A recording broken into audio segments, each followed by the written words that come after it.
Yeah, go ahead. Oh, all right. All right. Welcome everybody to the SpectatorCast. For all you know, or have watched the 4 previous podcasts, you know who we are. But for everyone else who is brand new to this, we'll do the introduction. I'm Forwind. I am McGee. I'm Zero Effect. All right, and then we got Fusion with us, and then we have our guest with us today. That's Malice. Yo. So today what we're gonna mainly be talking about today is first we're gonna introduce Malice and how he got in the FGC, his thoughts on Caliber, and what the community is right now. So Malice, you can tell us what you think, man. Tell us a little bit about like how you got in and Sorry, I'm like throwing you around the floor. So how did I get into this? Yeah. So, like, I've been playing fighting games all my life. And then, like, once I, got out of college in 2006 and Soul Calibur 4 came out, that's when I started, looking to, getting into the competitive side. Because I always grew up playing in arcades, and, arcade scene in Philly, it's been dead for, a long time. And then playing the game online was just terrible, so that's why I started getting motivated to play offline, and then, that's why I started looking more about Soul Calibur, found out about Calibur forums, and then that site died, and everybody moved over to 8-Way Run, and then I've been here since. So Caliber forums, I hear a lot about that place and what a mess it used to be. But that was like the first organized Soul Calibur thing, or the first site was SoulCalibur.com. Yep. West Coast Maxi was running that site until Namco took over that domain, and then Calibur forums came on the scene, like around then it's Soul Calibur 2, Soul Calibur 3. Oh. And Neo Sinji and some other guys from Chicago area was running that site.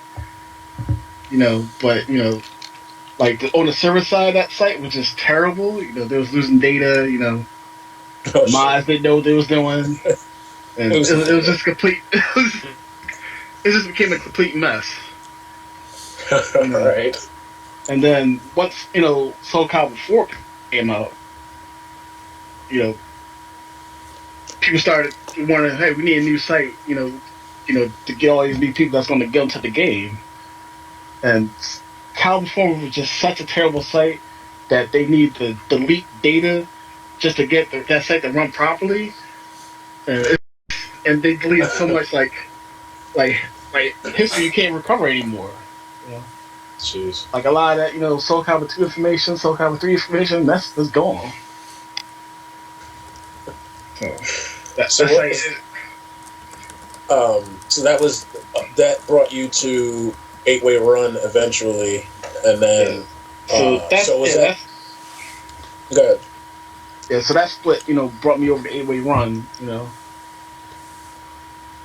Okay. And then I started meeting people there. Go ahead. So what was your first tournament one of Jaxel's tournaments, or was something else before that, or? Yeah, the first time was Jaxel's tournament back in October 2008. Okay, that was before even me then. All right. Yeah.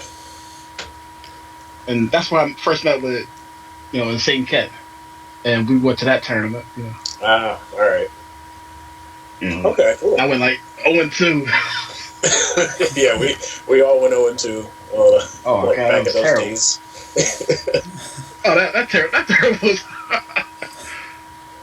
But I just had like so much fun, meeting other people, and that's what kept me, sticking with the game and whatnot. So was that at the point where Sporco was like trying to organize the whole set offline thing, or was that later? I think that was like around November. Oh, okay. Like, all right. Like I think I just put up a post like, "Hey, anybody in Philly, hit me up" or something like that, and then And then, Doug, he finally responded. So I was like, hey, I'm not that far from you, whatever. So I just drove up to his place. We started playing, hanging out. And then, everybody else started gravitating over to Doug's. And yeah, that was kind of crazy how that ended up because, like, I didn't get in, like I mentioned before, but, like, after my first tournament in October, like, after that, there was a big gap between then and, like, January, where all I was doing was playing online, and it was kind of the same thing for me. Like, I got back in touch with Sean Kent, and he was mentioning that you and Sporko and this guy, Ed, who's not really around anymore. I don't know if maybe people have seen him on the forums as Claw the Ninja, but he used to be one of our originals too. And we all kind of came up at the same time. Like, we didn't have like a veteran that was playing Soul Calibur 2 and 3 that we were learning from. We all just kind of grew like from the same point in Soul Calibur 4. So that was kind of crazy how that ended up. Yeah, we just started, hanging out, and then, more people just started gravitating, once they found out we was playing regularly, more people started gravitating, towards that scene. Yeah. That's all I need. That's all you gotta do. You need 2 people, just start playing regularly, and then eventually, whoever likes the game will follow you. See, I kind of disagree, and I'm trying to shift this to, I don't know where, like, Fusion, Wind, and McGee stand on this, but I feel like growing a community, especially now, is extremely hard. Well, now it's hard because we have to edit the game. That's why it's hard. No, I don't mean now as in now. I mean now as in since Soul Calibur 5 came out. Like, with online being so much better, and with, like, it's hard. I think it's harder now when you don't have somebody who's already kind of established in the game to try and, like, organize stuff. Like, how we all came up seems kind of like the odd example. You know what I mean? Like, it was easier back then because online was so terrible, but it's harder now because online is so much better. So it's hard to get somebody who wants to get them out their house, because online is such more convenient. You don't have to spend money. You don't have to travel anywhere. That's, yeah. And plus not everybody is socially applicable or whatever. That's true too. I mean, yeah. Well, yeah, but if there's one place you don't need to be, like, a social butterfly, it's probably just playing video games in a group of people. I mean, you don't have to say anything if you don't want. You can just sit there and play and have a good time. I certainly miss, like, having a big community offline nearby. It's just a lot more fun. It just gets tiresome sometimes sitting online, just random people joining. You don't really have much interaction. Plus, everyone's like 3 times as much of an ass online as they would be offline. Exactly. Yeah. Another thing is, like, there's no longer an arcade scene in a lot of places, so not everybody wants somebody to come over to their house and play. Yeah. That's the other thing. Like, you gotta have somewhere public where people are comfortable to go into. Right. So it's a lot of challenges, now. To start that scene.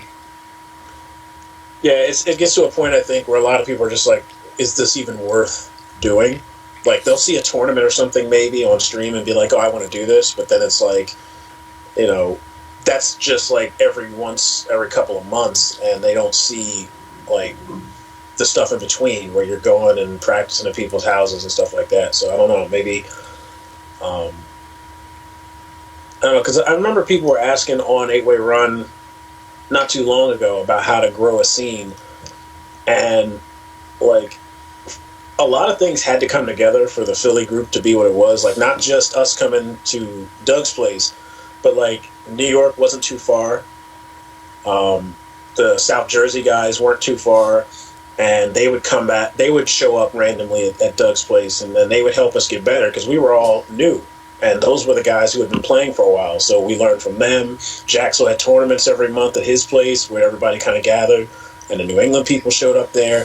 So it's like, for us to keep going in the game, it was really easy to find incentive because there was so many people in a concentrated area. But, like, if you're sitting there in, like, Colorado or, like, Iowa or Michigan somewhere where there's not as many players in the same area like that, it might be harder to maintain that incentive, I think. Yeah.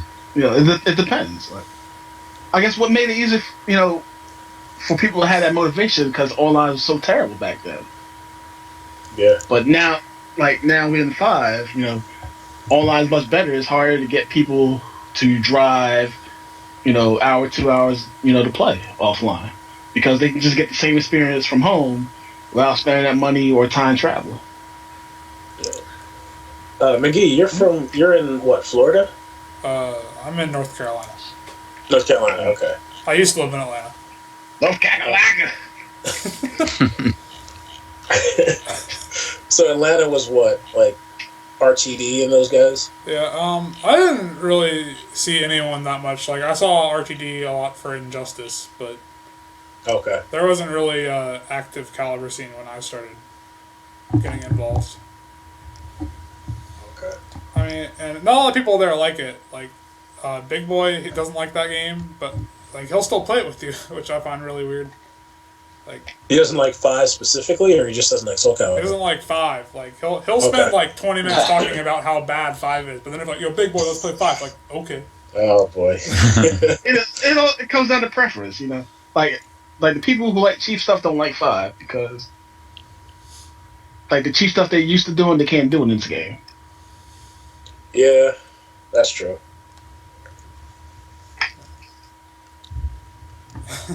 Like I was playing 4 and like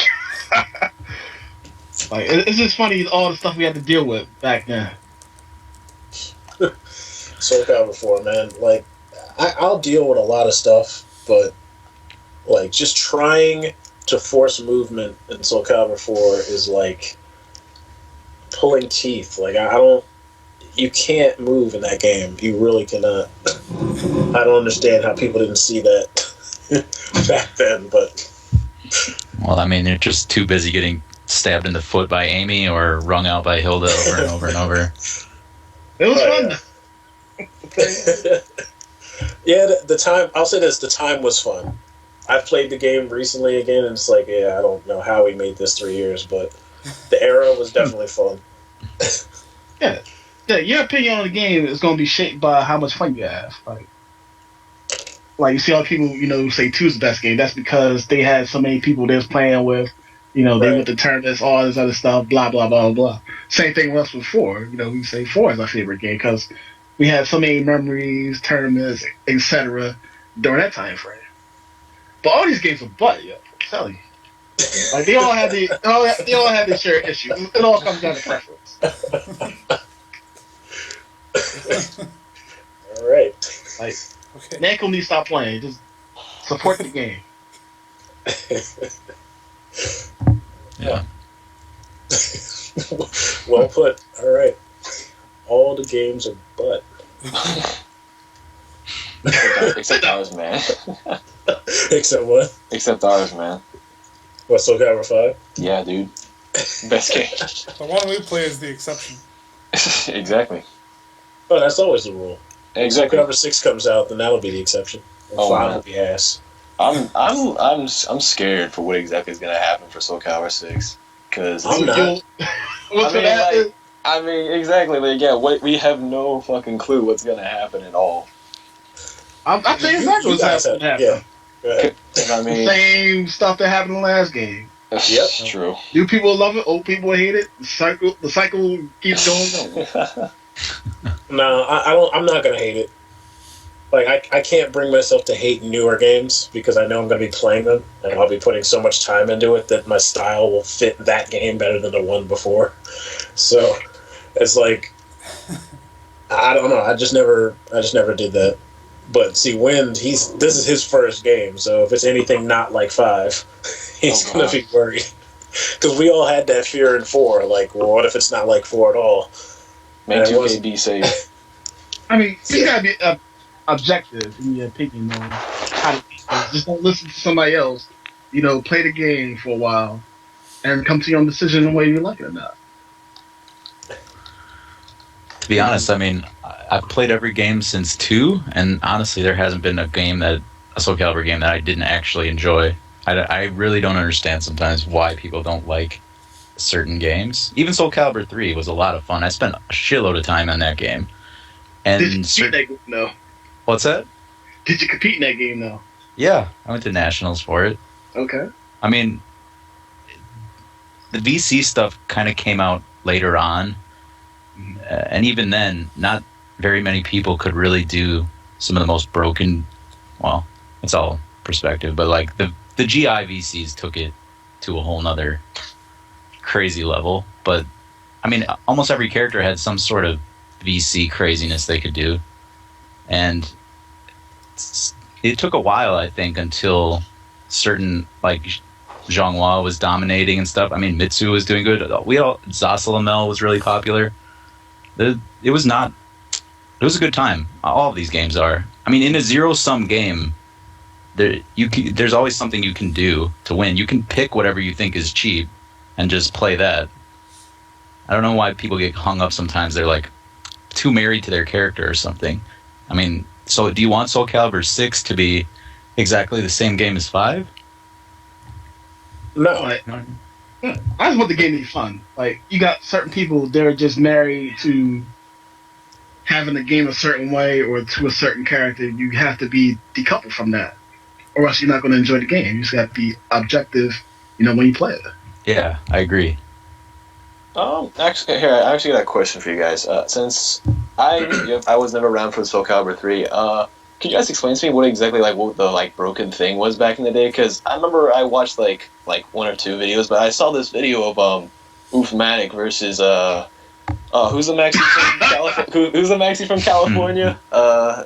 Crazy CD. Yeah, Crazy CD. Apparently there's it was some weird I couldn't remember exactly. It was some weird, I don't know, I guess it was a GI, and then he would run immediately to the edge and ring him out every time. Yeah.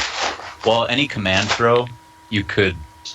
God, now I even forgot the input. It was something like hold guard and then press down up or up down or something like that. And you would cancel yourself out of the animation, but the other person is still stuck in the throw animation. So you could imagine any throw that's in the game now. Imagine you threw them and then you canceled yourself back to neutral. And you can just run at them or do a strong launcher. You do Patroclus 66B or something. You could get a ton more damage or ring outs. That's one aspect. Yeah, go ahead. Does anybody have the video of, is it still up, where Oofmatic was doing that one with Lizardman? With the throw where he just, canceled his throw animation? I don't remember exactly where it is. There was that. And then you could also do stuff like if someone guard impacts you, you could cancel out of your disadvantage if you were on top of things. So, I remember Omega. I played him in casuals once, and I would GI him, and then I get hit with AA because he was already canceled out of it, and before I could do a big launcher or something, he was just hitting me. It's I thought I GI'd you.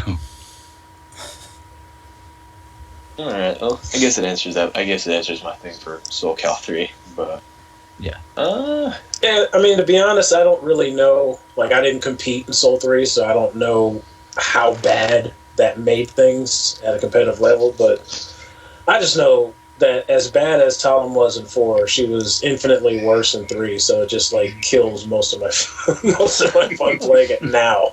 If I'd have grown up with it, I'd have been more tolerant of it because it's the new game. But it's if I'm going backwards, I better be having fun with it. So, yeah. Soul Calibur 6, Talon, worse than 3 and 4. Well, at least she's in the game, not 5. She's so bad at 5, she's not even a character.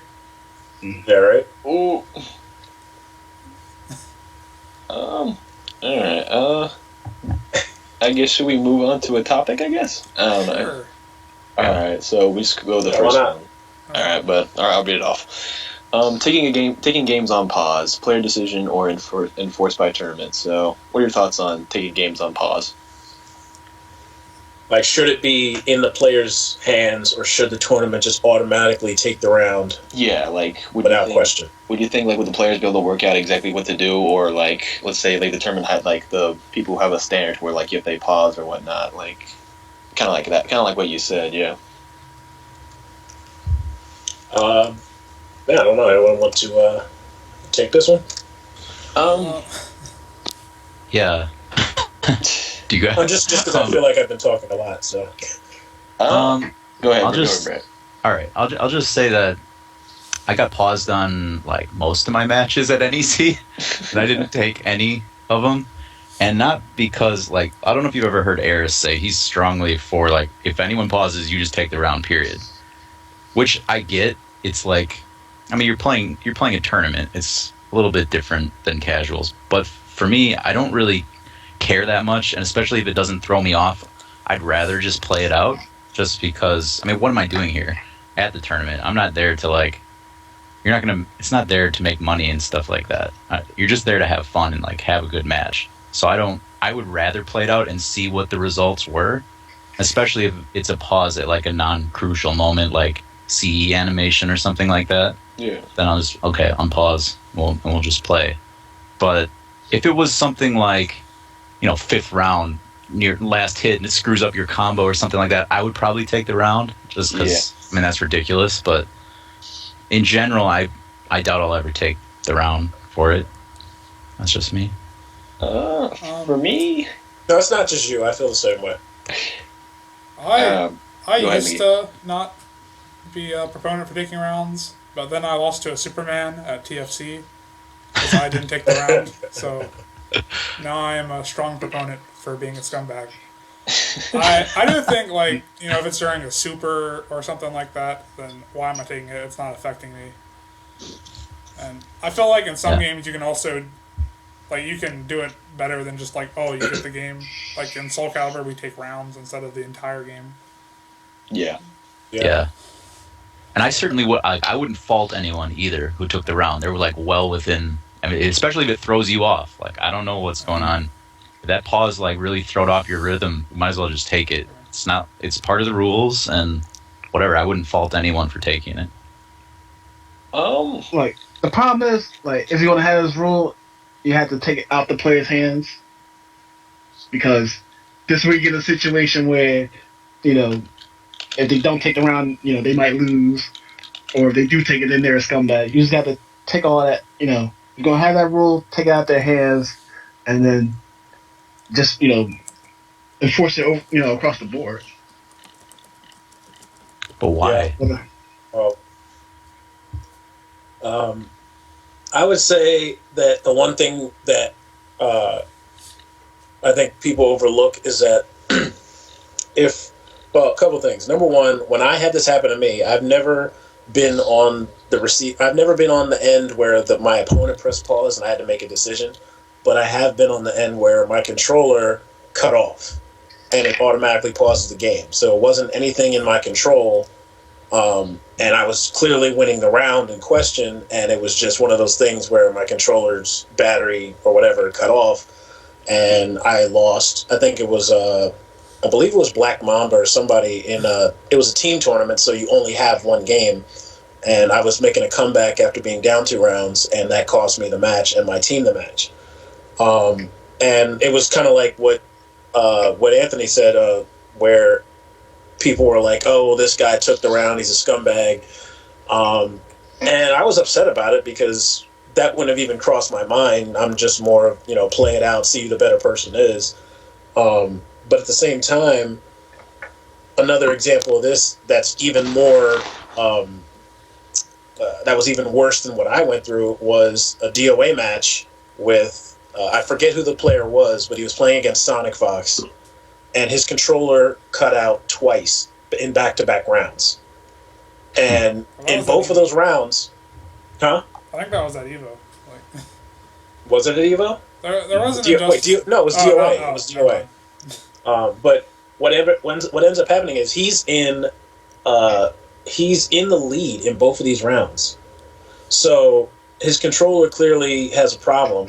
I don't think he knew that going into the match. It just kind of happened then. It was just like the most unfortunate thing, and he ends up losing both of those rounds because of that, and loses the match. I would say if you're gonna make it a rule, like a tournament rule, then you should look at what's happening on screen. If I'm in the middle of a combo and the only person who would get messed up by this pause is me, why would I lose? Like, obviously I didn't mean to press the pause button. Like, that's the problem that I would have in that situation. Yeah, that's what I meant. Like, by if the other person's winning and I pause it on them, then that looks a little suspect. But like, if I'm the one in control, like, there's no reason for me to purposely press the pause button and say, "Hey, take the round." That just doesn't even make sense. So, I guess you have to really look at it, what's happening on screen as the pause comes up. All right, I guess I'll go now. But my idea is, like, I guess it shouldn't be a rule. You should basically that people are smart enough to figure out what to do exactly. Like you said, for instance, like if like you were winning the round and you pause it, you pause the game.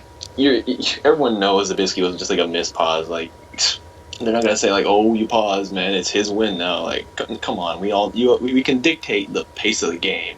So we know when like the pause happens. Like, should we really give them the round? Because let's say player one and player two are facing off each other. Player one's like getting his butt kicked, and let's say he prevents the guy from winning because he paused like mid combo, and immediately as he pauses back in, you're obviously gonna drop that. Like, that's something that you should probably like say like, hey, that's his round because you stopped him completely in his tracks. So I would almost want to say like, don't make it a round, just pretty much have the idea to basically like know like what you're gonna do afterwards, because we're all smart enough to know what to do. So yeah, for the most part, we're all good, and handle those situations.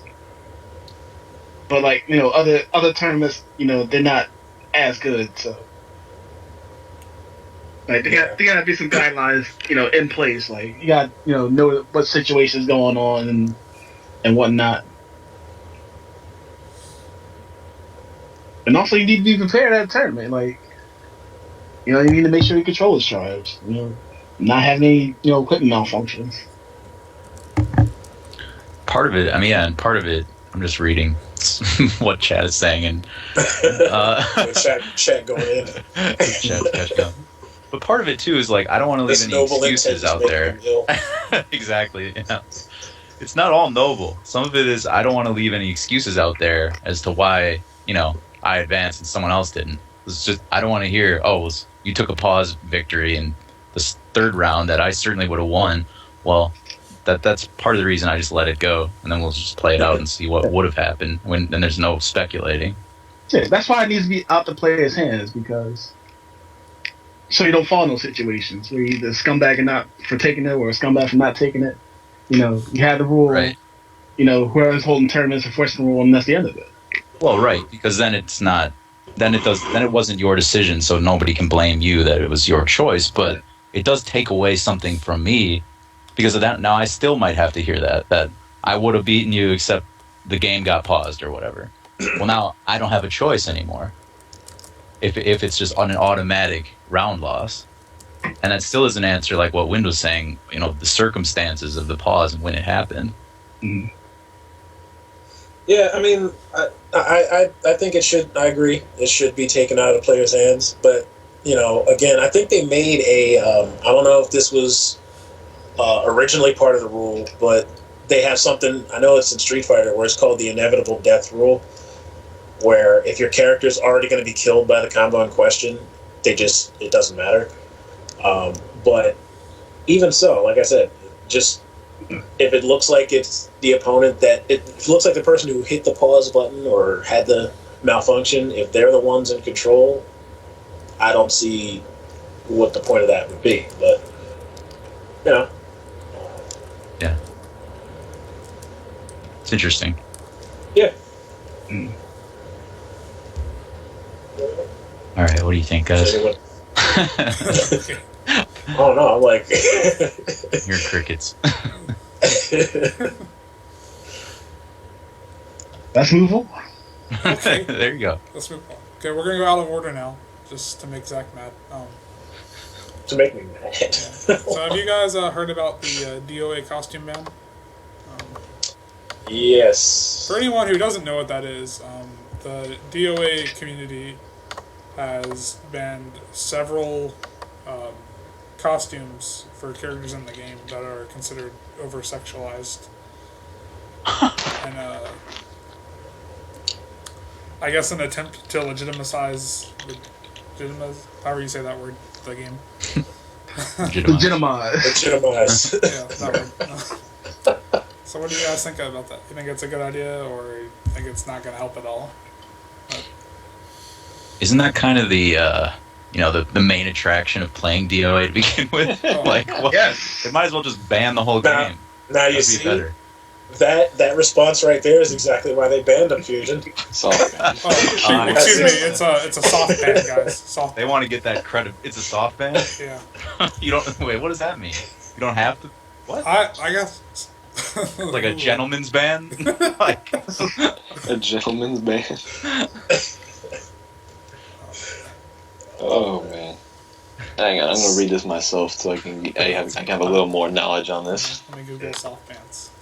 See, people, they blowing this out of proportion. Like, would it kill you, just use, like, the standard costume, like, when the game's on stream, whatever? Yes. No, of course not. Oh. It's just something Like, to complain you're still gonna be home, you're still gonna be looking at them costumes and whatnot. You could stick with the standard costume for a few minutes. It's not gonna kill you. But, the problem here is that this rule is not, 100%, by the community. It's, certain people, they want to push the game in one direction, and everybody else who likes the costumes, they're upset. Which is why there's so much discussion, on Free Step Dodge about this, about this change. Well, I'm trying to figure out when exactly this took place. Like if there's been It's the place in Winter Brawl. Oh, that's the first one that happened at? Yeah, that's what it's. This is how it all started. Oh wow. DOA top 8 came on. It's like, hey, don't use these costumes. And then from that, now we have this whole list of specifically what costumes, not to use. And that's what the problem is right there. All you have to do is just, put a generic guideline on here. But, now you're putting specific details on what costumes not to use. That's what's really going to make people upset about it. Yeah, I mean, I think, when I looked it up before, the specific costumes, most of them came in the same packs, so the ones they're banning all belong to a specific pack for every character. So it's more just, all right, we're just going to ban this all together, and whatever costumes were in that pack are gone. So that's how they came up with that. But I don't know. How many of the players in top 8 are using all these costumes and making a big fuss about it, or is it just the casuals? Or It's all the people that don't go to tournaments make a big fuss about it. that's the point I was trying to make. Yeah, people who aren't even at tournaments. It's not even going to affect them. They can still play them online. They can still beat up their friends in a bikini, but they can't. They're not going to tournaments anyway. So it's what difference does it make for them? The problem is they feel butthurt in some type of way. So they have voices hurt. Now this is making D-Way even bring up a worse image on the game now because of this. The publicity. Honestly, can you get a worse image though? Yeah, now. I didn't think DOA could go lower. I mean, it was going in the right direction, I think. Well, it wasn't. Now the image isn't DOA. Now the image is DOA fans. That's the problem. DOA as a game is one thing, but then when they see the outroar about it, it's like, oh well, these guys all must just be losers that live in their basements and this and that, and can't get a real girl, and it's just that whole perpetuating of the stereotype of a gamer, quote unquote. So. If anything, it's the fan base that's going to get the backlash, not DOA as a game. Yeah, system-wise, I thought they was going in the right direction, but then, they just kept adding, all this provocative DLC to the game, and now we on, last round or whatever. You know, you got characters like Hanoka in the game. Now, she's like 18 years old and got like triple S. Like, come on, man, really? That's anime rule number 1, man. Girls. 18 years old with triple S, man. Come on. Body of an adult, face of a child. That's the way they do it. Well, it's not like Soul Calibur hasn't progressed that way either. No, it hasn't. We went to the right direction with 5, and now with Lost Sword, we're just right back to where we at. None. Oh, that's ridiculous. Lost Swords is just. Ugh. It's a terrible. Yeah, it's a good thing Soul Calibur 4 didn't come out now, or Ivy would be unplayable. God. That costume was ridiculous. They put that thing on Amy, and Amy's like 12. Like, why would you make a trailer with that costume on Amy? Like, who was thinking of that? Targeting certain fan bases. Certain cultures in the world. That's so Like, somebody gets paid to make that trailer. And then everybody sees that trailer and goes wild with it. Like, you really gonna show that on Amy of all characters? Come on. Soul The best part of the Lost Swords one is that when you see some of the screenshots, like they purposely cut it off at the neck so you don't see the body. And it's like, well, you might. It's like, yeah, maybe something's wrong if you got to do that. Like the social media advertising for these costumes, that's even worse.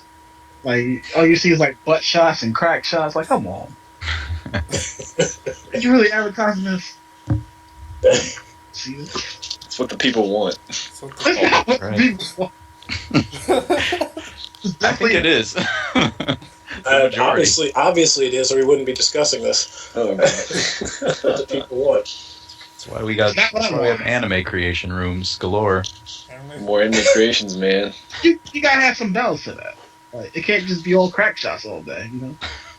That's a class in here also. Why isn't an Algol in Lost Swords? So maybe what they can do to tweak it and try to make everyone happy is only on stream you can't use the costumes. Yeah, I think what they said, it's more of, because if you've ever been in a stream chat when DOA is playing, like, it's always No, like, I haven't, but I would imagine. it's always like, And I never will. It's a bad place. Game. Like, that's, The so I think swoon face. I think what Malice said, just be like, you have to use default costumes on stream. Would have been way better than soft banning 120 costumes. Like, that's all you have to do. Just say, games on stream, just stick to the standard costumes, and that wouldn't have been a problem. Yeah, but they could just have, like, well, then again, I think last round has all the costumes unlocked already or something, so maybe that's they why have, they don't. they have a good majority in the game. Yeah, okay. I was going to say, like, you could just put a system up there that doesn't have all the costumes unlocked. That would solve that, but... Just say, stick to 1P, 2P. That's all you gotta do. It's perfectly fine. But now you detail it, each individual costume, that's going to upset people. People are fucked up. Oh, man. Just keep it simple. That's all you gotta do. Keep it simple, man. But was this, like, trying to get, like, draw more people to view it, like, on stream or something? Like, what? I think it's trying to get people to take the game more seriously. Yeah. I think if anything, this made people take the game less seriously. Take the game more seriously. They're making... There's characters with, like, clown costumes and a red nose. What's wrong with clown costumes? Are you anti-clown? Yeah. Again, like, ban that shit first. Like, get rid of that. And like things they've been doing for the past couple of years is just trying to improve the game's image, But but now they just went like 5-6 steps backwards by with this software. But we'll see. Yeah. Maybe it had a big effect because you see the numbers that found around for this game, which has like a good chunk of money up for grabs. What is the number for Final Yeah, what Round? is the number for DOA right now?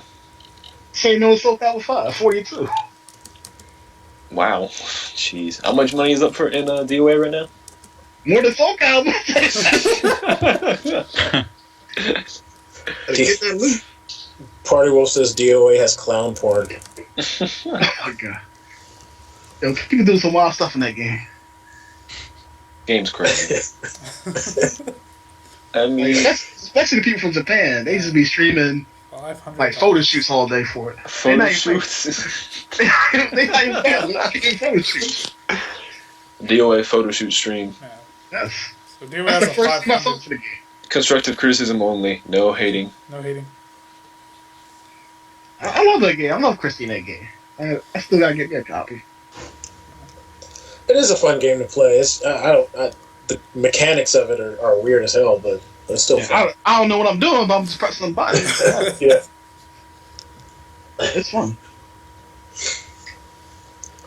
I'm still using sassy costumes. I don't care. So it's $500 in bonus for DOA. So and how much does Soul Calibur have? Are we just 500 as well? Or are we like No. 250? Do we Yeah, have all- 420 Blazer. That's what we got.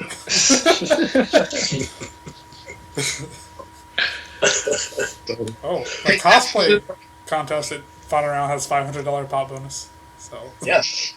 Johnny Nitti's taking gonna make that. that money. John Lee ain't making that. Nah, he couldn't win Winter Brawl, so Got defeated. he was You dethroned. know he was gonna win that one.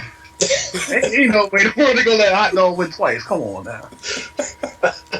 That would have made so many people mad and put a big smile on my face. You got people putting all this time and effort, losing to a guy in a hot dog costume. Come on. Oh, that's hilarious. You kidding? I know. They're saying it's like some $20 thing from like Party Central. Johnny be holding it down. You better make sure you watch that costume, man. Shoot. I know that thing funky lasts 4 or 5 years. Oh, God. I feel like we should pitch in and get him like another, food item costume. He'll come up with. I think there's like a burrito he can probably do. Or like a cheesesteak or something? Yeah, like a cheese. Cheesesteak. Billy Trying to cheese. step it up. Get him soft. Yeah, step it up, right? Bratwurst. Bratwurst. Trying to step that meat game up. Pito says that Janetti should be a DOA character. Bring some credibility to that game. Somebody could probably already make him in Soul 6 creation mode or some shit. Dog costume pack. Trinity and Soul Calibur 6 quick battle. No. Alright. I think should we move on? Let's- Move on. Okay. Move on? Alright. I guess I should just read the one that after the pause one we did. Yeah. We should do that juicy topic you wanted to talk about. Oh, that one. Alright, fine. We'll do the one that I wanted. Hard work versus talent. Are certain players doomed to fall short of reaching the top due to just sheer talent of players? Dun dun dun. Well, I'm gonna wait and see what everyone else says. Alright, I guess since I wanted to talk about this first, I'll go ahead. I'm as much as I really wanted to talk about this, but I don't think this is almost the case for like. It's weird to say, like, I've seen some talented players in our game, but, like, I don't think they're all just talent, though. Like, there's a very thin amount of people in this game that are just straight up talent, because everyone in this game always I've always seen put a ton of work into their play long before they do, is because Avalon, I see the Avalon guys always set up their sessions like almost like twice a week or so. I don't know how often they do it, but they put a lot of hard work into their play long before they go to tournaments. So I would say like they just take their own talent they have to begin with, and they just apply the hard work. But I would say that that pretty much how much hard work you put in will really calculate where you place out, because I don't think in our game that there's just someone who is just complete talent. Like even Woes, I was thinking would be like the person who has just general talent. I feel like he's probably put so much hard work into the game, so that he could actually be where he is now. But I'm not sure. Do you guys know anybody really who's just straight talent at this game? I mean, I don't think there's really much of anybody that's just talent wise. I guess you could kind of figure out from when they started playing to when they got really strong. I mean, Yeah, that's a pretty good measure of who had an aptitude for it. So, I don't know. Blue boy. Blue boy. Hasn't Zephyr only been playing like past couple this game or last or something? He was Soul Calibur 4, I believe, right? He started. Zeph was 4. Yeah. Yeah, so Zeph definitely had hard work put in before his talent, but I gotta wonder what constitutes hard work to some of these people, though. Like, yeah, I don't always assume that. I mean, time. You need to put in a lot of time, I would say, but I think a big component is that a lot of those people that get pretty good, it's probably not that much hard work to them. Like, they're enjoying it as they go. I think that's one of the big things is they're willing to experiment and, just explore the moves, and they enjoy, learning. It's about learning, really, ultimately. I feel like some people get stubborn in what they're doing, and they're trying to force what doesn't work to work, and they just don't give up doing, you know what I mean? Like, they're stuck to a certain move set, or they're trying to apply moves where they don't belong. Whereas, I don't know, some players just see the game for what it is and just keep learning, keep playing, keep figuring out how to get out of little traps. And I think that takes them a long way without it becoming like feeling like work, like you're putting in repetitious practice. The work is in the learning process. Like how much time you spend in practice mode, how much time you spend learning other characters, how much time you spend learning frame data, all that. That's where the work comes in. Right. But like in this game, this game, favors a lot of aggressive play. So certain players are doing better than others. Like you see, like Rose, like in Soul Calibur 4, he's almost unbeatable. But 5, system mechanics and changes, it makes it so lesser players are more competitive. So he's not as dominant in this game as he was in the past game. Yeah. So there's a lot of things to consider. Yeah. Well, I would say that when I see a topic like this, because first this was inspired by Darth Rig Zero. I think that was his tag, but he posted something on Facebook about like hitting a wall and feeling like he couldn't get past the wall, and that's kind of what brought this topic about, because it's not so much to say the people who have talent are nothing but talent, because at a certain level, I would say everybody works pretty hard, and they enjoy it, but it's still a process of getting better and refining things and looking at your holes and fixing the problems in your game plan. But where talent comes in is how fast you can learn this stuff compared to other players. Because I know I've seen players who are new and players who are even in Soul Calibur 4 who started off really well and then just stalled and just couldn't get past whatever hurdle it was. And it wasn't that they didn't play enough. It wasn't that they didn't look up frame data. It's just that something in their game just wouldn't allow them to get beyond a certain level. So that's kind of, I guess, the meat of the question is just like, is it possible that certain players just have a mindset and instincts for the game that allow them to succeed where the majority of players can't reach, even if they continue to play like they play? Yeah, talent's only going to take you but so far. Like, to get you past, these barriers that you're going to come to in a fighting game is going to depend on, like, who your competition is, what your mindset is, like, what character you're using, like, how cheap are you playing.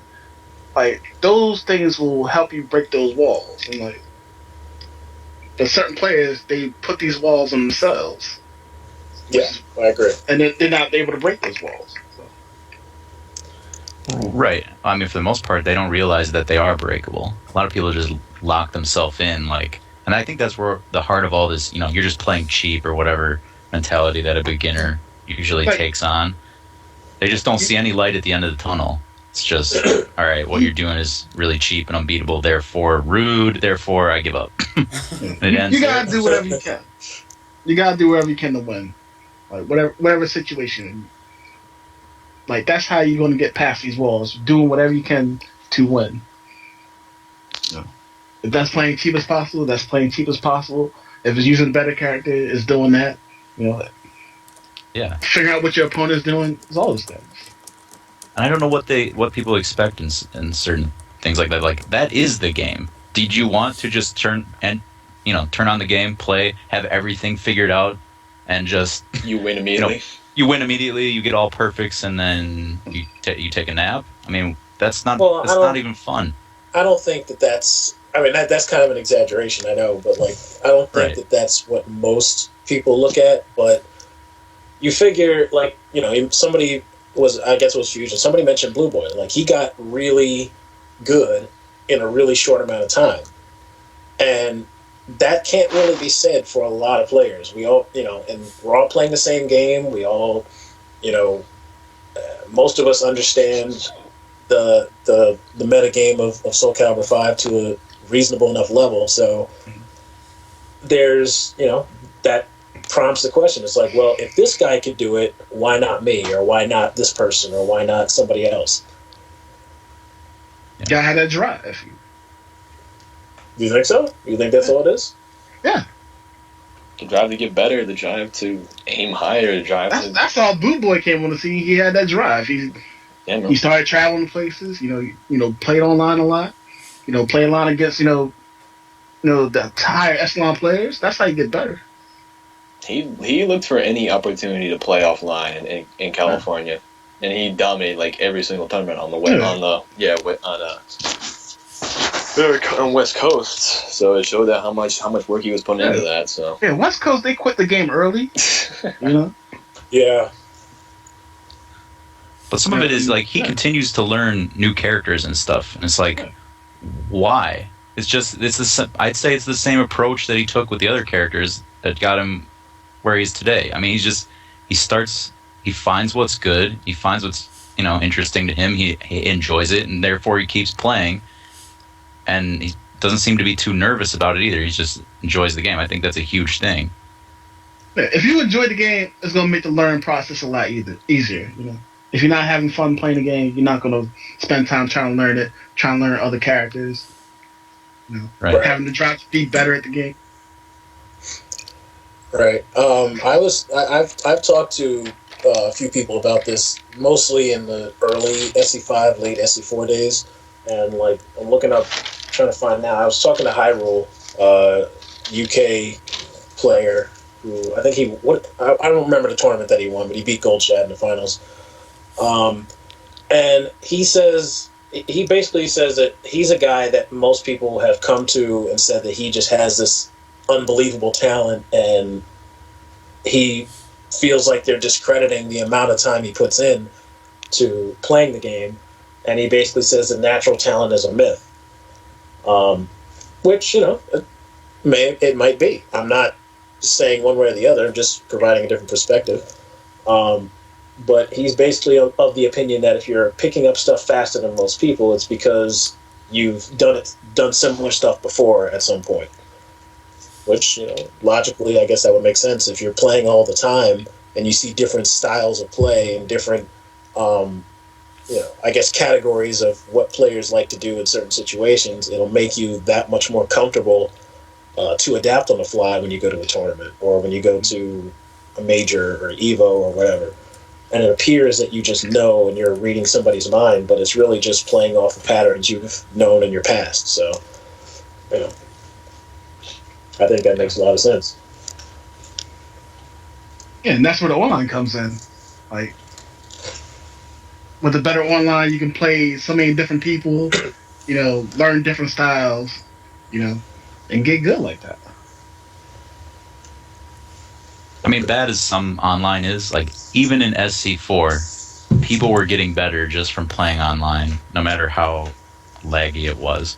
Just because there were some people who had, they thought they knew how to play and they only knew like two moves, you know what I mean? And they've never went up against someone who actually blocks them. punishes, even on a pure guess. So even with bad online, you need something to play against that challenges you, or else it's going to be pretty hard to improve. Yeah. Like, you have to think of online as a training tool. Yeah. Like, don't think it's like, I need to win, use it, try to learn what you're doing right, learn what you're doing wrong, and grow like that. Yep. But it can be misleading, because, some of the stuff that works online, you get that positive reinforcement, like, oh, this is just hitting everybody, it must be good. And then you go offline, and it turns out to be completely useless. Yeah, that's where that's where the frame data comes in, that's where the offline practice comes in. Figure out what works and what doesn't work. I think that only applies if you've only played online. Like, I think once you've gotten used to playing offline, even when you're online, you have a general feeling, okay, this is not going to work in a stable connection or whatever. So, like, I didn't know what lag tactics were when I first started playing Soul Calibur 4. And once I got offline, I started to see, okay, that's why this low is bad, or that's why this frame trap really isn't a frame trap. But if I had never gone offline, that would have been the metagame for me. Like, that would have been all I knew. Right. Frame data would have just been numbers, because I know if I press buttons here, he can't do anything because lag. So, Yep. Yeah, lag tactics is how I started. Like, Soul Calibur 4 is so bad, and like what people used to do is just pick Astaroth and spam 1A all the time. I remember like, that. if you knew, like, you're like, what do I do in this situation? Yeah. Oh yeah, Mitsu 66BB. Killing 6A plus B. That's what motivated me to, to learn more about the game, figure out what to do, so I can stop losing to these scrubs. But there's another, going back to the enjoying the work. I've one of my friends, Nitti, mentioned, and I said this before to other people, but there is a certain amount of winning you have to do in order to really enjoy the game. Like, it's one thing if, I'm not saying you got to be like the best person in an online room or in an offline room, but if you're constantly getting your ass kicked, even though you've tried, even though you're looking at in the frame data or whatever, a lot of people don't get past that just for this fact of saying, well, obviously I have no reason to continue playing the game. If they're winning a little bit but still losing, then it's like, well, they can pull from what they did right and try to improve on that versus just nothing I do works.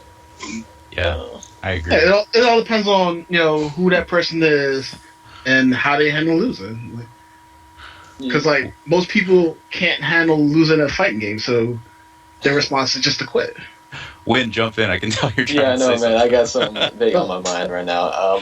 I wanted to say something about the drive of, like, some of the players in Soul Calibur. I realize that a lot of people lack a certain drive for our game, because at some of our tournaments, you'll see a bunch of brand new faces, like some people you've never seen before, and you're happy because, like, more people in the community, more people you want to, like, help along the road, because, like, I'm always the tournaments I went to, I was happy to see new faces. I'm like, this is good, and, like, I enjoy having new guys come to the game. But the thing is, like, it's like once they lose that, because, like, say, like, the stuff they do online, let's say, like, because what Zach said, some of the stuff they do online, and then it comes to offline scene, it doesn't work. That discourages them heavily, and they just give up. And I'm like, why would you give up? Like, it's one thing, but it's like, nah, I don't care anymore, I'm just done. And I'm like, this is, I'm like, come on, like, you can go past this, because, like, I want to take a name from our thing. I think his name is Rhino. It's this dude who plays Zeph and all of them all the time, and he gets his ass whooped apparently half the time. And the thing is, he still keeps playing, which I'm like, this amazes me. Like, this guy has such a drive and such a love for the game, where he doesn't care. Like, come on, like, you like the game. It's like, even if you get discouraged offline, just keep playing, man. Don't just give up immediately. Like, don't just give up immediately. It's like, what was the point of you even coming offline and playing? Like, it made no sense to me. I'm like, come on, guys. Cause, like, people who come to the tournaments, like, they may come once, lose, and that's it. You gotta find the people who are willing, to put in the work, who enjoy the game, and grow those people. Eventually they'll get better. Yeah, when we were talking about like going to Jaxos, me and Anthony, I remember when he said 0-2, I was like, yeah, I remember I went 0-2 for a long time before stuff started turning around. So, you know. Yeah, I understand what you mean about needing like a couple wins here and there. I think people learn best when they got people near or a little bit above their level. I don't remember if that's one of the... There's like a scientific thing out there too. Like people say it takes like 10 years of focused practice to become an expert at just about anything. And that's part of the thing is some people, they play a lot and they're practicing, but they aren't... It's not focused. It's just like random. They're just putting in time, but they're not really thinking about what's going wrong and what's going well. You really have to focus on what's working and what isn't and why. And then you can improve. I think a lot of people can improve, but they're just not thinking about it sometimes. Yeah, you got to have a game plan. Like for example, say if you're in a situation like you're losing to like 1A from Astaroth. So you go into practice mode, and you take your character and you figure out what to do in that situation, so you start losing to it. Yeah, like, I mean, you gotta have that focus there, right? Like you just don't want to go to practice mode and start pressing buttons. You should have a goal in mind, and figure out that solution. Yeah, I mean, I don't know about Rydell. I think he was in. I think I just heard of him like recently. He was in one of Ken's streams, but like, it's one thing if you go to a tournament and you go 0-2, and then you go to another tournament and you go 0-2, and this just keeps happening for months. But in the meantime, you're practicing. You're practicing online. You're practicing offline, and that's where I'm saying you kind of need some wins, some kind of positive reinforcement to push forward. Like if you're just getting beat all the time, everywhere, that's like. It's really tough to overcome. It really is. Like, people can't handle losing now that have won in tournaments.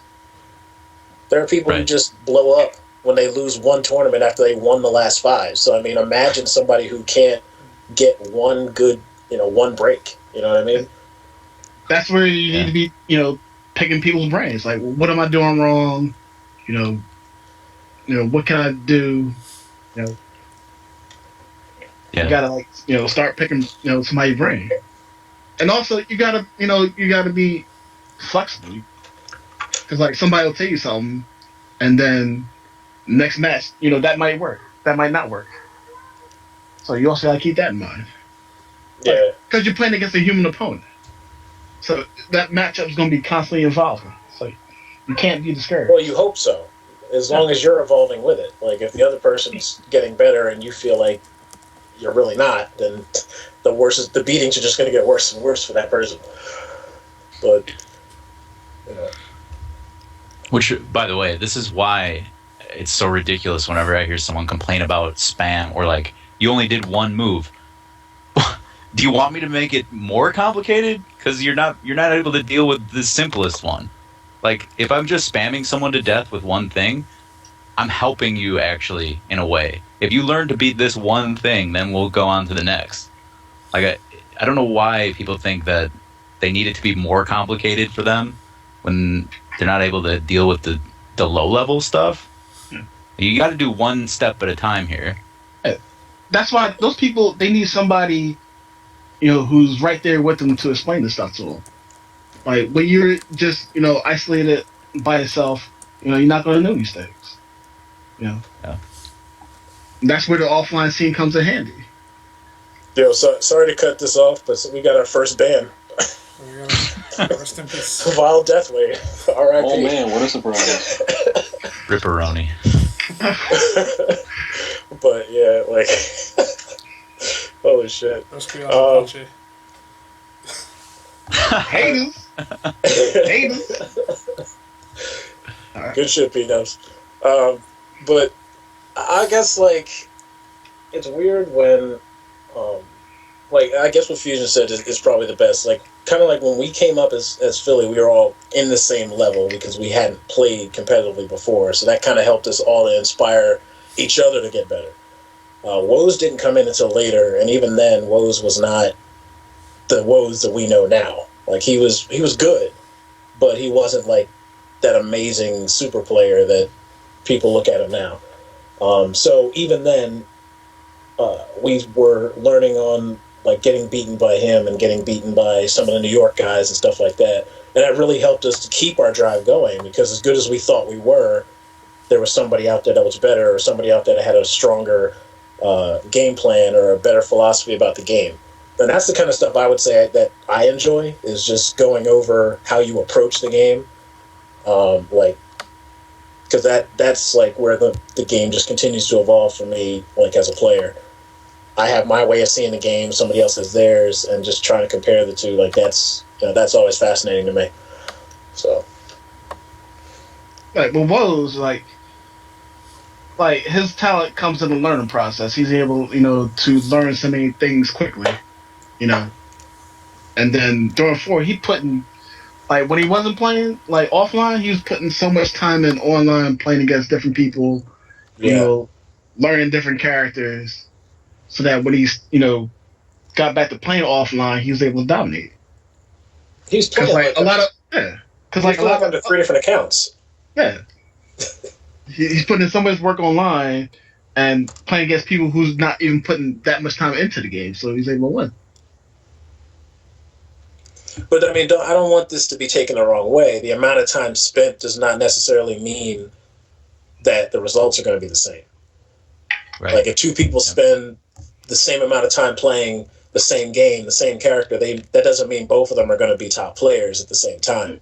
And that's kind of where, again, the divide of the people who are just hard workers versus people who have that extra something that most people generally call talent, but it maybe it's be something else. But yeah, it depends on how effective you're using that time.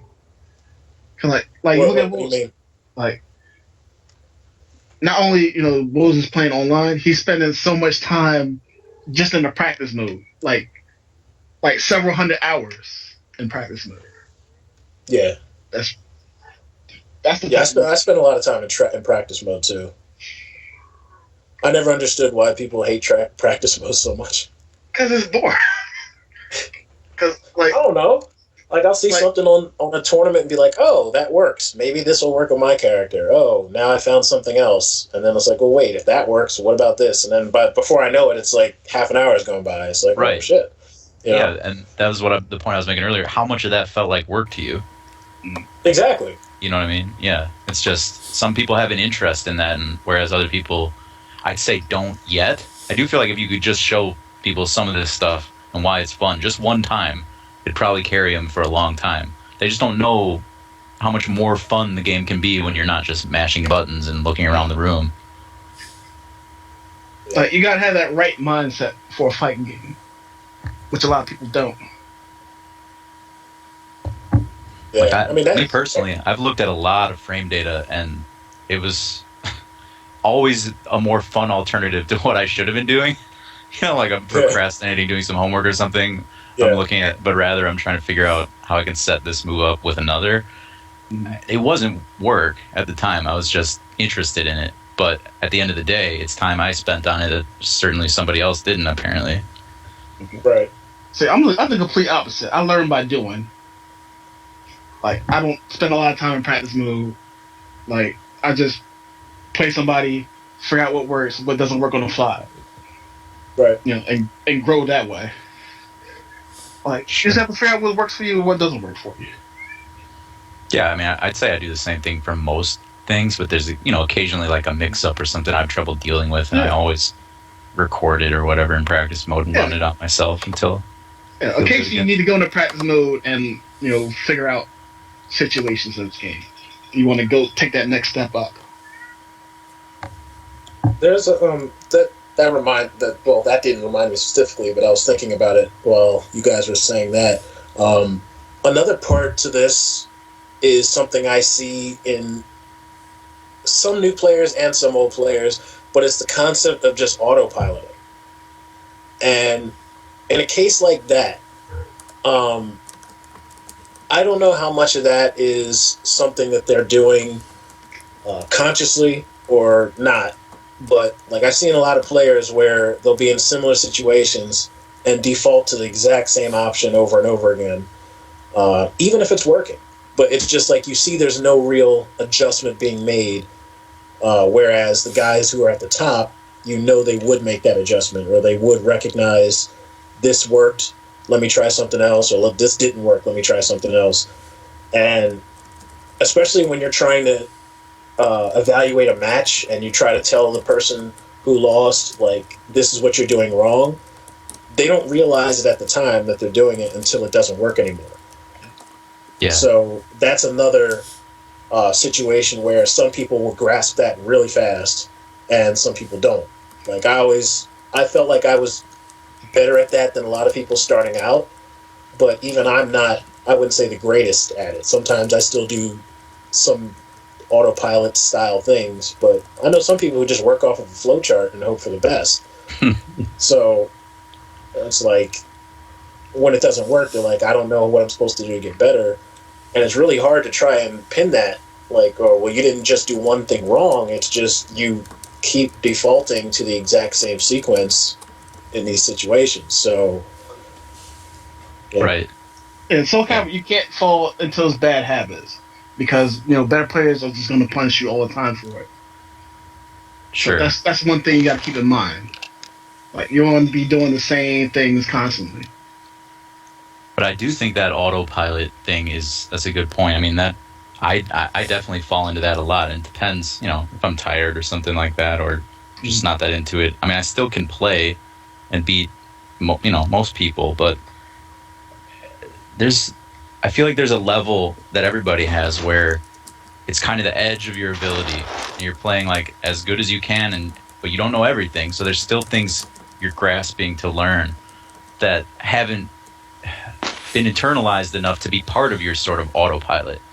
I think some of the really good, consistent players, they've brought so much of the high level into their just automatic, game that they could play within a few minutes and they'd be right back up to that super difficult to beat level. It's a weird thing where, I mean, there's some people, and I think some people do a really bad idea of they're like counting rounds against somebody else instead of what's actually going on in those rounds. They're just like, oh well, yeah, I barely lost because it was 2-3 and it was the first match, and then the next match they get blown out 3-0. You can probably tell. I mean, a bunch of us who play tournaments a lot, you can kind of tell when momentum starts to shift. Even in that first round, you can kind of predict what's going to happen in the next one. That's what we call being downloaded or whatever. Right. It's not about just the round count. They started to figure out what you were doing that got you those 2 rounds. And then that's people who lose 0-3 the next one, they think, oh, I'm just playing worse. Well, you're kind of playing, both of you are kind of playing the same, but he's figured out what you're doing. Yeah, I've never agreed with, like, judging how well or how poorly someone did based on rounds won or based on even games won. Like, I tend to look at how the matches were playing out. Like, because you could have, like, all right, I'll use an example for myself. I played Hawkeye at NAC, the one, not this last one, but the one before, in pools, and I think the winner was to get out in losers finals or something. I don't know. Hawkeye beat me 3-0. So if you look at that just on paper, that looks like he squashed me. But all the matches that we played went down to, like, pretty much one combo for either one of us to win. And he just happened to get the better. He just happened to get the better of me. And, again, Anuti was there, and he's like, I didn't see a 3-0 in that fight. Like, I saw, like, that could have easily gone the other way. That could have even been 3-0 in my favor had I done one thing different. And it's just, you can't really tell based on just the score itself or the rounds itself. Right. Yeah. And it goes both ways. Like, there's been a lot of times I've I'm taking wins against somebody, but I still feel like I'm playing really, really poorly. Like, I keep doing something that I thought I'd fixed in my game, and so there's even some wins I don't feel satisfied. I mean, there's some losses I take that I'm a lot more happy about than some of the wins I take. You know what I mean? Where I'm just like, I can't believe I did this, that, and the other, and I mean, I still won, but that's not the point. The point is, if I keep doing that, the losses are going to pile up for sure. So, I don't know. Yeah. Something to think about. Yeah, I feel like as long as you, and that's another thing. Like, I've lost a lot of matches that were close, and when I watch them back, it's like, okay, if I made this one change, then that's all I really would have needed to fix this. But unfortunately, I didn't see that at the time. And so now that's pretty much the difference between me winning and losing, was just not seeing it at the time versus thinking about it later. So. Yeah. Alright. Yeah. That was actually good. That was a good bit about that topic. So I guess we move on. Do you guys want to talk about Final Round a little bit? I mean, we'll probably Sure. do another thing if they release polls before Final Round. You want to do that now, or you want to wait until we see who's there? I mean, Because when we did Winter Brawl, we did like the predictions and everything. we can just talk about it briefly, I guess. Like, Oh, I see. Who's going? I'm going. Me too. I am not going, actually. Aw, You come guys are on. bums. I wish I was going. Wind, you're coming, right? No. Damn you. It's gonna be All fun. right, so 2 out of 2. I have a room 2 out of booked 4. for Friday night. I plan to have at least 2 setups in there. So I want to play a lot. Yeah, Final Round's gonna be awesome. Like, if you can make it go. I've Just never don't do been it. to one either, so. Anthony, you going? No, I'm not going. Oh, okay. No, I'm not traveling right now. And I think the guy that brings the cabs for Final Round said he's going to have Soul Calibur 2 and Soul Calibur 3 Arcade Edition cab there. Yes, he's gonna have that. So that's like Both- 3 Soul Calibur games. I guess that's cool. Yeah. Yeah, I'm not going. I always wanted to go to Final Round. It's always one of the hypest tournaments of the year. Yeah. I See think that I'll, and NEC. yeah. I think I'll start trying like once the next game comes out, whenever that is. So, what do you think? Because I've been hearing different things. I thought at first Final Round was set up to be pretty hype, and with the return of Cab apparently, and with the return of Jimbo apparently, and some of these other guys, I thought maybe there's going to be some foreigners, Kiev, but and then Zeph said he couldn't make it at some point, and all of a sudden the hype's gone. Like what? Like did other people drop out because Zeph wasn't there or something? Or What's going on now is everybody's trying to make plans for France in September.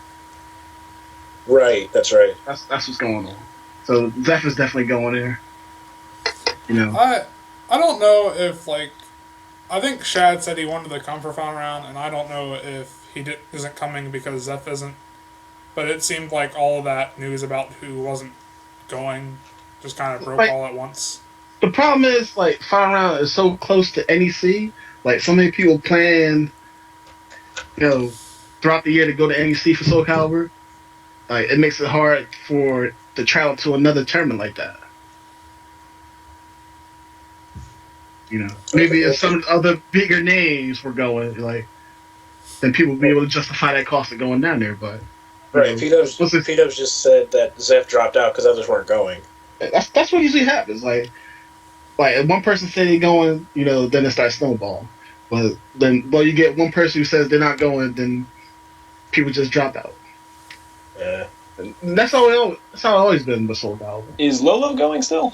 I was hearing mixed thoughts I don't about know. that. Yeah, I don't know either. I never even heard he was going. Yeah, I heard the Bisky. He was also interested in the idea to go to France. So I was almost thinking, would he do it? Is he going to do that as well, or will he just go ahead and just defend his title really quickly? I don't know. I don't think Blue Boy's going. I don't think he was able to get his ticket at a price he wanted. Pardo says Lolo isn't going. Uh, All right, what about I'm going to assume Hawkeye's not going. no. Hawkeye said he pretty much retired after Winter Brawl. So This retirement season now. exactly. LP. People get scooped up. And that's the new thing to do. Say you're going to win a tournament free, get bodied in top 8, and then retire. Like, Oh, It's the options select. Options. that's the option select. I'm too old for this. I can't. I got too much arthritis. Too old for this, right? But, That's why. like, people be back, in time for Summer Jam, NEC, Yeah, I mean, The tournament in France is going to hype people up. No, just See, I can we don't make that understand. hype last? and this is a thing I didn't understand even in SoCal before, because I remember something unique, who at the time was pretty high up there on the tiers of players. He wouldn't go to certain tournaments depending on what other players he thought were top players were showing up. And I'm not talking about flying to Vegas for Evo or even going down to Florida for CEO. I'm talking about like local, like Winter Brawl, Summer Jam, like Philadelphia area tournaments. And it's like, that's really not far from where he's at. And I just never understood the whole thing where I'm going to pass on a tournament because so-and-so wasn't there. There's still going to be good players there. They may not be Zeph or they may not be Lolo, but there's still going to be good players there that could win on any other given day. So it's like, I don't understand. I mean, competition is competition. Does it have to be Zeph for you to want to go? Or I mean, I don't know. certain people need that motivation, Otherwise, they don't want to waste their time, They don't want to waste the time and money going to, a tournament just to play nobody. That's how they feel.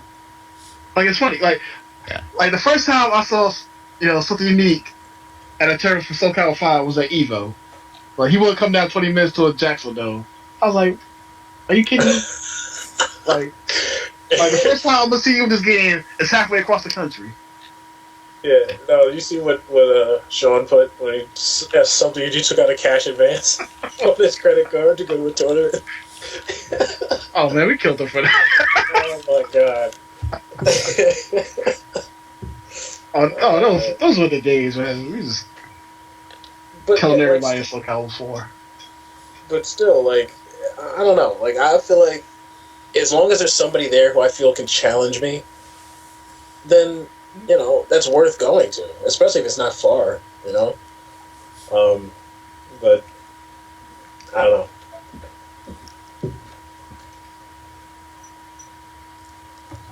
All right. Yeah, I don't know. Who knows their motivations? It's fun.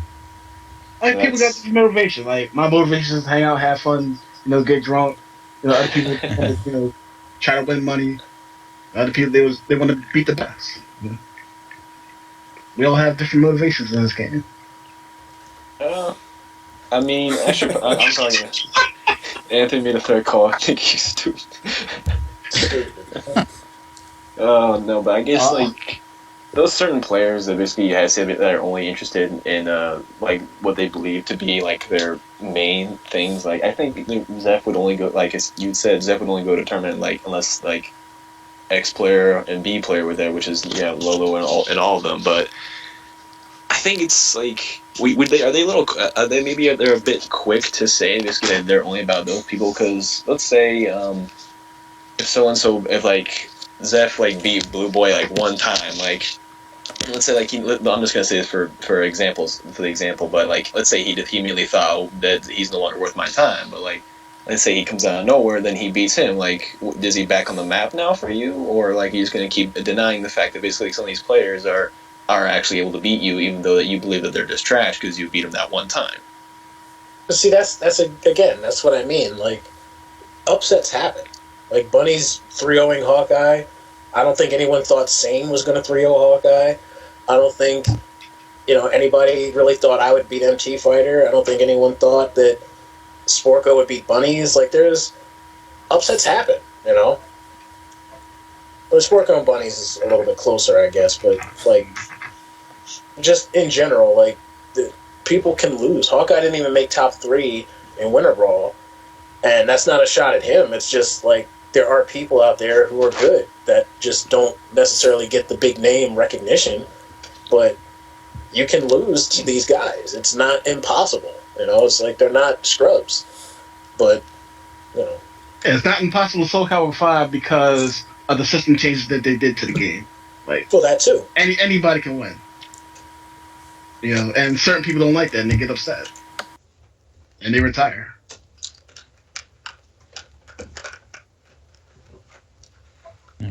So. All right, I think that's good for. Well, actually, is there anything else we need to say besides that, or should we go to another topic? Keep it going. All right. How much we got? Another topic. We've been going about an hour and 25, so I guess we do like one or two more. Keep it going. Keep it going. Keep it going. All right, so let me look what we have. Let's talk about commentary. What makes it good or bad? Yeah. We could Makes rate it good or commentators, bad. I guess. Dude, Sophia, #1 commentary I've ever heard. Who? Anuti's daughter. That was really Oh. cool. Then she got on Yeah. the sticks, and you guys didn't even show her how to play. Damn it! What do you mean? You didn't see all those 3Bs from Viola? She knows what she's doing. She won. Didn't you see the game she won? No, actually, I kind of fell asleep. But you guys were streaming pretty late. Yeah. All right. But yeah, What's like it going? Anthony, I know you've probably been on commentary more than the rest of us, so figure we get your opinion on this first. I don't do commentary. You used to. You've still been on there more than the rest of us. I just talk trash. That's all I do. Like, what makes, like, you know, if you're informative, you know, you're entertaining, you know, you speak well, you know, you're not trying to like somebody else, then you'll do well in commentary. Like, but, you know, certain people, they see somebody else's style and they try to jack that, you know, that's where you need to stop. You know? You see that a lot in Marvel, especially. Like a lot of people trying to be the next Yipes. No one can be Like, gay. that's the first mistake. Don't try to be like one of these people that are established. Like, don't try to be Yikes. Like, there's a dude at NEC trying to be like Eris. Like, don't do that. Oh, how can you be like Eris? I'm confused about Just that say all the stuff he says. And don't do that. Oh man, I was killing this dude on the street. Oh, like, just be yourself. That dude also followed me on Twitter for a bit. I was killing him. Just be yourself. You know, like if you can't do commentary, don't try to be, you know, Mike Fulton. Just like if you can do it, you know, do it well. If you don't know what you're doing, then don't try to do it. Well, I will say it is. What? And I didn't hear that. It kind of scrambled out. Yeah, if you want to do it, you know, practice. Oh yeah. Like, you gotta practice your commentary. I will say it is really hard. I mean, maybe for some people it's not that bad, but for me it's really hard to do commentary when you're just by yourself, like in fighting game situations, because you kind of need, like, if you're going to be the guy that's analyzing what's going on in the match, you kind of need somebody else to kind of fill in the spots where you're not talking to not have dead air. You know what I mean? Wingman. Yeah, in a way. And that's what I think, because I remember, I think it was IRM who said something about, who brought up the recent discussion on having good commentators for Soul Calibur, and pointed out, I think, Bibulus specifically as not good. And and, you know, I know a lot of people are kind of up and down on Bibulus, but I think that he really does have a purpose in his commentary, just because he's really, really good at breaking down Soul Calibur metagame, like, for day one people. And that's important because if you're a guy who's never really watched a bunch of tournaments and you just tune into this particular event, you may not know what's going on if somebody's calling out a bunch of numbers and letters and stuff like that. But when Tim goes to explain it, and he goes, this is why this was effective and this is why it's not, he may not be very good at breaking down, like, the advanced shit, but simplicity, like simplifying everything that's going on, he's really good at. And I think that's kind of important for commentary. Like, what's important is chemistry. Like, you gotta have two people who can work well together. Like, usually, like, like the people who try to commentate with Biblis, they have no chemistry going on. So it just makes the whole, presentation, boring. Like you gotta have two people who can work well with each other, who got some chemistry going, I think you're I mean, like he was perfectly fine when we was doing commentary during like Soul Cal before. We just had a good time. Yeah, I like if you go back and look at those, if you go back and look at those matches, Yeah. I think you're right about Bibulus, though, Zach. I mean, there's some stuff he gets wrong, but in general, he's pretty understandable. In fact, like, when I first started playing this game, he wrote up a thing about Just Guard, which is still the way I understand it today. Like, basically, I learned the mechanics of it from what he wrote up about it. Right. He's pretty good at relating, explaining his ideas to others in an understandable way. Yeah. And that's he's been playing Soul Cal for a long time, so he knows what he's doing. I think to balance him out, you need either somebody who's really funny or really energetic, or you need somebody who can fill in the gaps that he lacks with understanding the higher level mind games going on. Like, he might not know all the notations, or he might not know why something doesn't work as well as he thinks it does. So if you have somebody that can explain that, it really levels out that part of it. So you get to appease both the new guys and the people who are top players. Because really, the commentary, I think, is more for the up-and-coming people and the stream monsters than anything else. Like, the top players already kind of know what's going on, or they're already there, so it doesn't really make a difference. I think Sandman's another guy that kind of gets a bad rap. I'm not exactly sure why. I don't know, maybe... now I have the chat open. Maybe I can see why. Sandman will make me cringe every time he uses notation because 90% of it is wrong. Okay, well, fair enough. Like, Sandman, you need to lay off that whiskey. That's the problem right there. He left to go get scotch for him. You gotta lay off, you gotta lay off the scotch, you gotta lay off the whiskey, you gotta lay off the drinks, man, before you start. Wow, that would have been any better time. Jesus. I'd expect Sandman to lose his voice at every tournament he goes to, because that guy has so much energy and he's pretty fun to be around. He has such a great time. Dude, his name is Mike Sandman. Like, come on. He always has a great time. Like, he's like a engineer or something. Well, this dude is so smart. I don't know. I never really paid attention to his notation or anything. Actually, wait. Well, I don't know. Maybe that was somebody else. Who cares about notation? Like, well, I don't know. That's what was brought up in the chat. That's why I'm. Like, I can't be that much of a nerd to pick on, like, if you got this notation wrong. Like the game's for so fast. Like, come on. But and then there was also the one guy from Avalon, Frankie Sisto. That guy. I'll say this: he brings a lot of energy that a lot of guys don't have, but his overwhelming lack of knowledge of the game really shows. Yeah. Not because, and it's really because he just doesn't know when to stop talking. Like he can't let something play out before he says anything. He has to fill like every moment with something to say, and that's not when you don't know the game. That really comes across badly. That's where the practice comes in.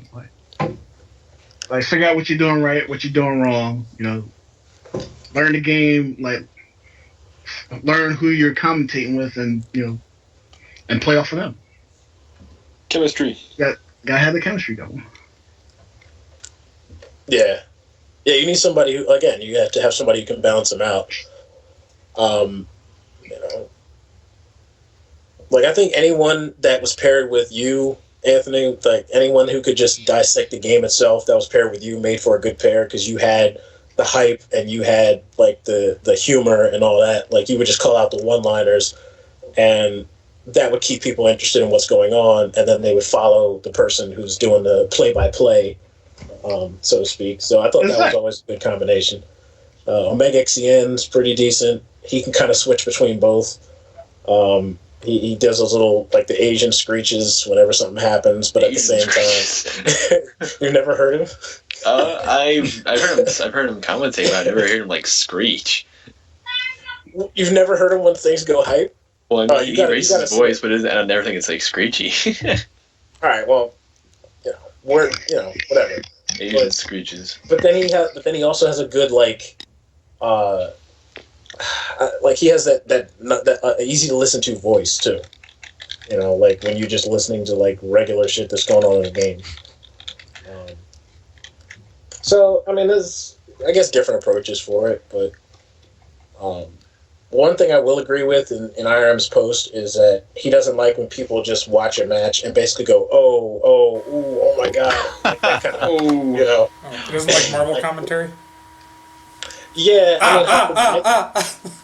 but Yipes kind of does that, and he does it like in his own kind of way and makes it his own, but like, that's one of the things when you see people who are trying to follow Yipes, like just random black guys on commentary, just like, oh, call your mama, like, just, You know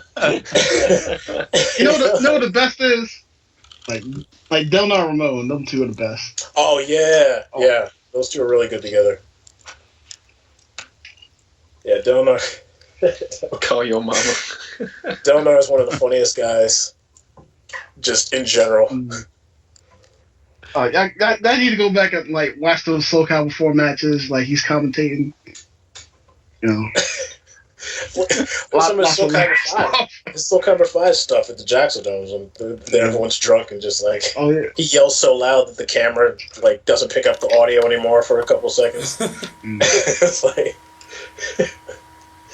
oh my god. One thing that always irks me about commentators is when they're like, oh, this is gonna be it. This is gonna be it. Oh, he's still alive. How about? It's like, come on, stop. Like, unless you know, please don't build up this fake suspense. Especially when some of us are like, there's no way this is gonna end in what you think it is, and there's like, it could be. CFF called me out yesterday on stream for saying my ability to call ring outs is terrible. Yeah, and it was like. But I'm like, half of this is drop combos. I don't know the combo's gonna drop, but I'm like, all right, he's right in a position. This should ring out any other time. And then he drops the combo, and it's like, oh, well, okay. Commentator's curse. Yep. There's something I actually want to say about commentaries, because I believe for EVO 2014, did all of you guys watch that, or only a few of you? We all watched it. But the commentators they chose for that, like, they had, it was generally that they kind of just had, like anybody kind of running pool, but when it came up for top 8, they had, I'm not sure if you're all aware of who he is, but yeah, they had Tommy, who was, goes by Hawkeye. I mean, Tomahawk. Yeah, not Hawkeye, Tomahawk. I keep messing those two names up, but, I want to say, like, that was probably, like, one of the best commentating, like, best choices for commentating, because if you guys ever heard, I'm pretty sure you have, you've heard Tomahawk, commentate before? Yeah. Like, I want to say that man probably has the best commentating voice, and generally just the idea, because he can come up with things on the fly, and he generally understands the game, so, like, he's like a perfect mixture of, like, what two guys could do for that he can do by himself. Yeah. Like, Tommy's great. Yeah, Tommy's the greatest commentator, I want to say. That's why I'm kind of jealous. I wish he was on the East Coast, man. He would be perfect for commentary. And again, that's, like I said, it's not easy to do just a one-person commentary for fighting games because stuff happens so quick, and you find yourself having to call everything because there's nobody to bounce it off of. If you can do that, that's really a good skill to have. No, it was also great. Pokchop. Yeah, Pokchop. I've actually never heard him. Man, Pokchop commentates his own matches. You need to listen. Right, yeah. You need to listen to Pokchop. You gotta listen. You gotta link on the video. Link this guy a video. You can link him the current one from Winter Brawl. That is amazing. Link that video to him. The one from Winter Brawl this past Winter Brawl, yes. Yeah. Oh man, that's a oh my god. I can't explain Pokchop. You can't explain him. He's just Pokchop.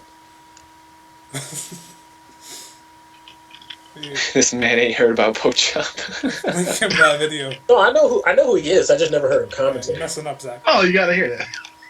Who typically commentates SC5 outside of Bibulus? I would say Bibulus is a Ramon. He's a Mike Vulture. Mike Vulture. I would say Ramon, Sandman, Partisan sometimes.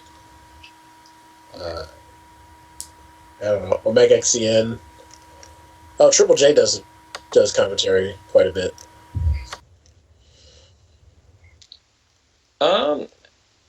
Actually, now that we're still talking about commentators, the commentators we had for NEC, all good. Oh, that video I saw, Anthony.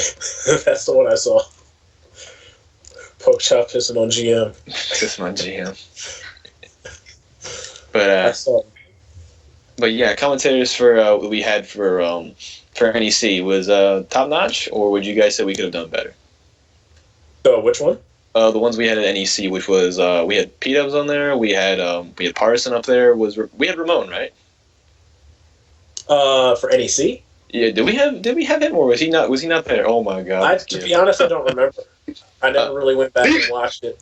Oh yeah. Yeah. Here it comes. Here it comes. Here it comes. What you mean? What you mean? I got Bobby. Yeah, I definitely saw that one. I can't help myself. This is hilarious. Hey, what's this video that our friend has linked us? That's probably Pokchop. Oh, that's Pokchop versus Real Law Money Match, Winner Brawl 9. Okay, that one I did not see. I have to see that. Actually, since we're running towards the end, we might as well just quickly watch this. Can you now get videos to play on your stream now, McGee? I don't know. I don't want to try. Sure. All right, yeah.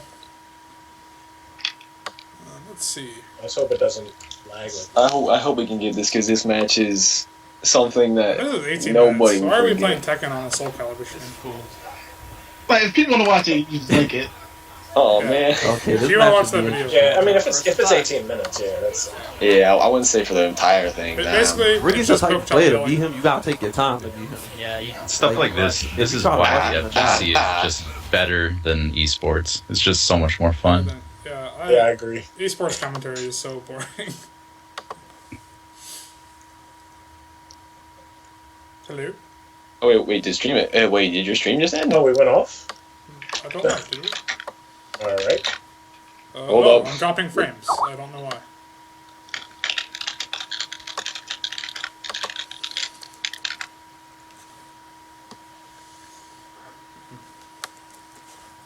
Hello? Are we back up? Hello? I don't know. I will restart the stream. I think it probably died because I started a video. Blame Wind. Blame what? This is not that episode. Yeah, it's always piss that off. episode. Alright, well. Brad Keys gets bodied. What is this? Oh, that. Oh, Brian. Oh, we're back. Okay. Okay, there we go. Hello, everybody. Are we back? I can't. All right. So where should we go off from now? Because now that we've established comment about the FTC. If you did hear, if you want to watch that video, you can go watch it on your own time. Yeah, just put the link. McGee's stream sucks. Man, you suck. You want to stream? Actually, I refreshed it, so I don't have the link anymore. So somebody put it back up. Okay. All right. So where exactly are we going to be? Or where are we now?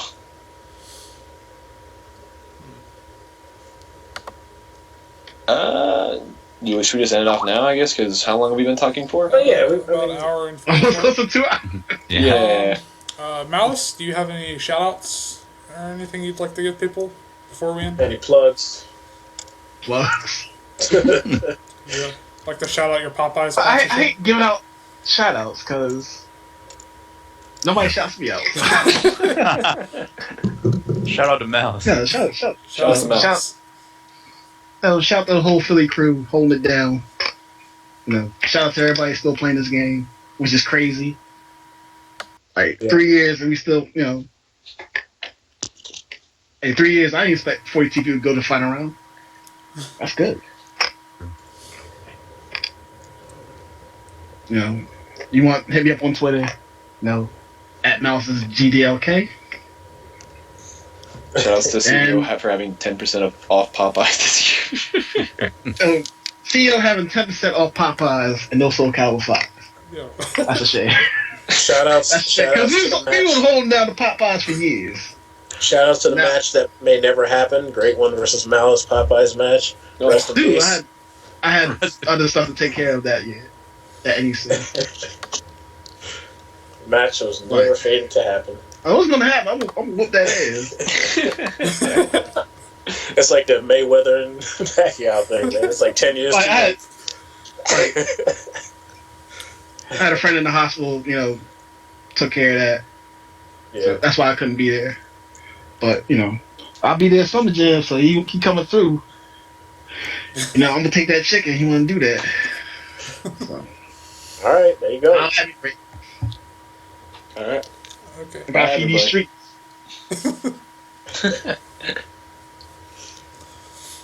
All right, so we good? Yep. Thank you for watching SpectatorCast number 5. Yeah, we done.